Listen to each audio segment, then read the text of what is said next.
Здравствуйте, друзья! Чемпионат России по фигурному катанию подошел к концу.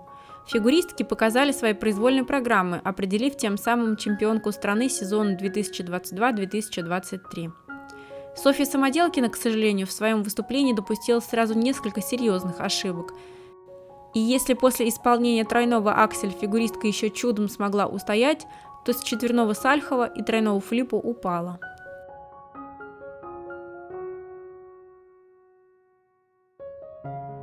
Анастасия Зинина после короткой программы шла на 9-м месте.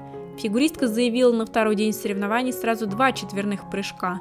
Если после первого тулупа Анастасия упала, то второй в каскаде с двойным получился на отлично. В остальном подопечная Алексея Василевского и Юлия Лавренчук серьезных ошибок не допускала. Вероника Еметова в очередной раз в нынешнем сезоне показала чистый прокат. Любимица зрителей хоть и не исполнила элементов ультра-си, зато в ее произвольной программе под музыку из цирка Дю Солей не было серьезных ошибок. За свое выступление Вероника получила 149,49 балла. Подопечная Терри Тутберидзе Аделия Петросян появилась на льду в сером с сиреневыми вставками костюме. Первый прыжок проката любимый четверной Ридбергер не покорился фигуристке из-за очень серьезного недокрута. Однако 2 четверных тулупа, один в секвенции с двойным акселем, второй одиночный, получилось выполнить чисто. Отдельно отмечу, как Аделия в очередной раз после падений умудряется собраться на оставшуюся часть программы. Болельщики олимпийской чемпионки Камилы Валиевой заждались в нынешнем сезоне чистых четверных прыжков в исполнении своей любимицы.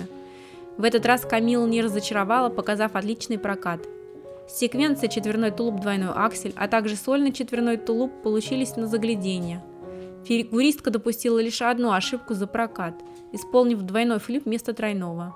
Как чаще всего и бывает, подопечные Терри Тутберидзе собираются к главным стартам сезона. 170,71 балла от судей и 247,32 балла в сумме.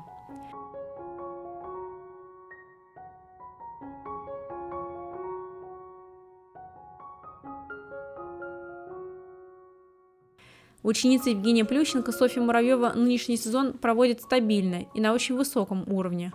Однако в этот раз фигуристка не смогла справиться с первым прыжком программы, любимым тройным акселем. Падение после недокрута, зато второй тройной аксель в каскаде с двойным тулупом получился. В целом прокат вышел очень достойным, но недостаточно, дабы бороться за призовую тройку – 156 баллов за прокат. Елизавета Туктамышева вышла на лед предпоследней. Опытнейшую спортсменку, коей, несомненно, является подопечная Алексея Мишина, уже давно никакие чужие прокаты не смущают. Очередные чистейшие тройные акселя, я уже и забыла, когда Елизавета в последний раз ошибалась в этом сложнейшем прыжке. Но вот ошибки на других элементах программы периодически случаются. Думаю, дай Туктамышевой волю, она бы всю программу прыгала тройные аксели. Совершенно неожиданно вместо тройного у фигуристки получился лишь двойной флип.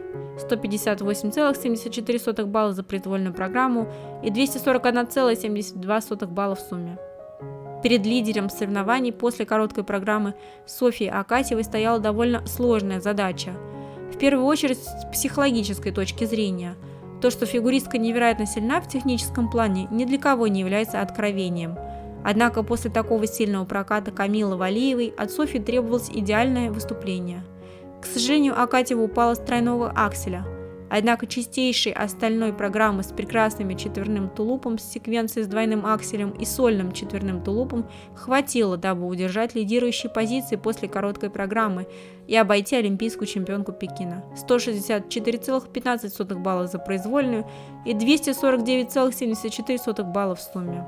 Не знаю, как вам, а мне понравился чемпионат России. Невероятный уровень спортсменок, высочайшая конкуренция и неизвестность в окончательном распределении мест вплоть до последней секунды.